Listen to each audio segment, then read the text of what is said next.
you doing, everybody? Welcome back to another edition of Poolside Cigar Reviews with Kirk.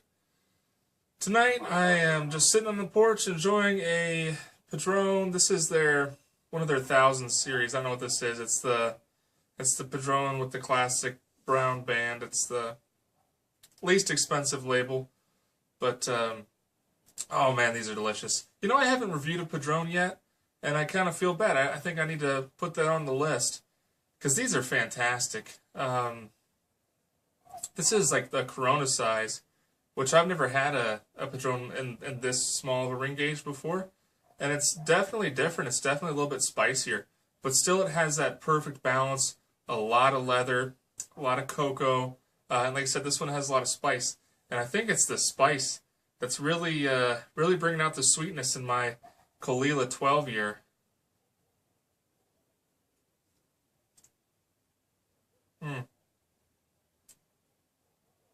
I mean, it's almost like it brings out like a butterscotch taste on the front. And then you get the warm peat in the finish, but it's very sweet up front. I can't really remember. I mean, I've had a good bit of Kalila.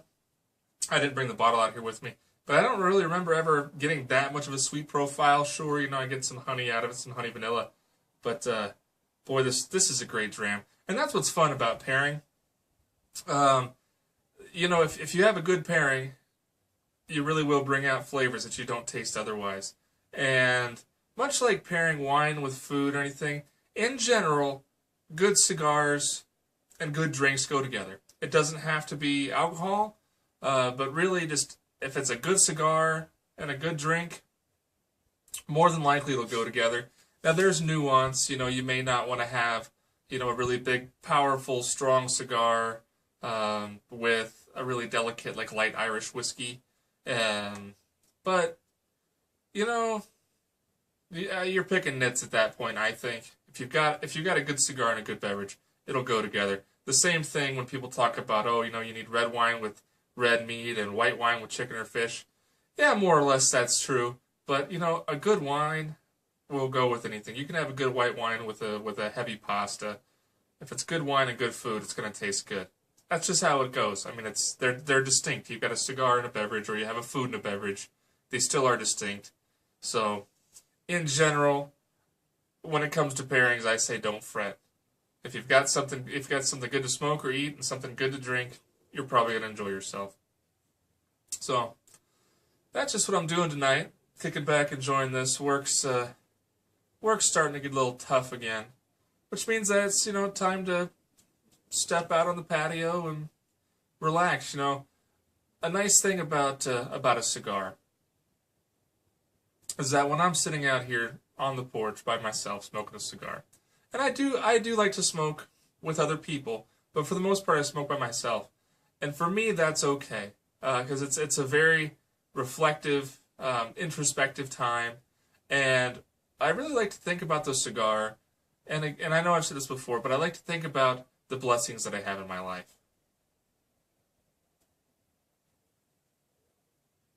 You know, even if I'm having a hard time, and sometimes when you're having a hard time, it's difficult to think about those blessings.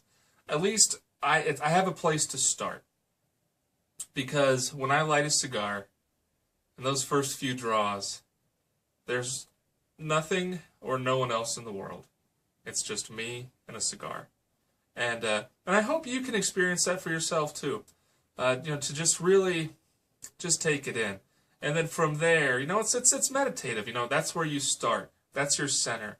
And you can always go back there. If you start to fret again, you just go back to your cigar.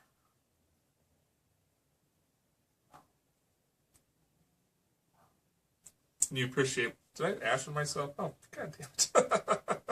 Good for wearing my nice pants too. But yeah, pay attention, don't ash on yourself.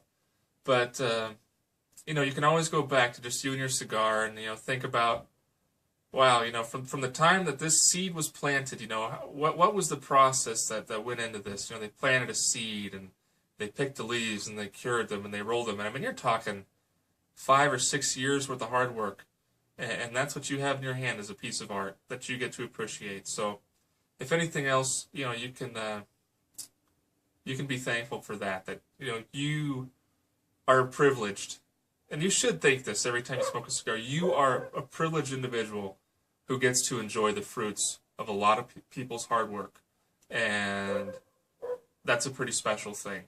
And I don't think you should take it for granted. I might sound preachy, but I think it's important. Don't take that for granted. Cigars are a luxury, and a lot of people work very hard and take a lot of pride in their work to create a work of art like this.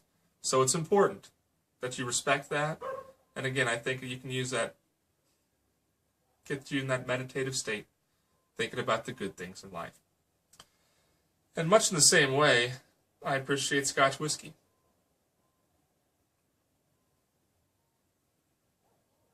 And personally, I think Scotch is even more astounding. While a cigar might take 4 or 5 years to create the flavors that come out of this, the journey of this Scotch started really probably about 100 years ago, when an acorn fell from a tree and an oak grew in its place. And eventually they harvested that wood, and it was used to either make a bourbon barrel or a sherry cask. And then after it was done with that, it was shipped to Scotland, where this spirit sat in that cask again and had a second life for another 12 years before it made it to the bottle and eventually to me. And that's pretty remarkable to think. A lot of this, I think this is from a bourbon cask, which means that it came from American oak. That the flavors in this Scotch started 100 years ago, right here in America. Made it to Scotland and back. And that's pretty remarkable. So, that's just what I wanted to share with you this evening, is just to remind you to take time to center yourself from time to time when things get stressful. And if you're watching this video, you're probably like me, and you might do that with a cigar. So, take that for what it's worth. Just my opinion. That and $1.25 will get you a cup of coffee at Circle K. But it's still nice. If you're interested, my upcoming review this weekend is of a Camacho Triple Maduro in the Corona size. So run out to a B&M and grab a Camacho Triple Maduro. Smoke along with me if you care to. I don't have one to show you because I already smoked it. The review is in the can and ready to go, so you will get it on Saturday. But thank you very much for swinging by and enjoying this beautiful January evening. And I hope that wherever you are warm, happy, and safe. And your family and friends are as well. I hope you have some time this week to grab a cigar and reflect and be thankful. All right, well, that does it for this evening. Thanks again for stopping by. And as always, I'll leave you with my suggestion to keep a cigar in your hand. Yeah. Boy, I'm really out of it, guys. Keep your feet in the pool, a drink in your hand, and a cigar in your mouth. No worries, guys. Have a great week.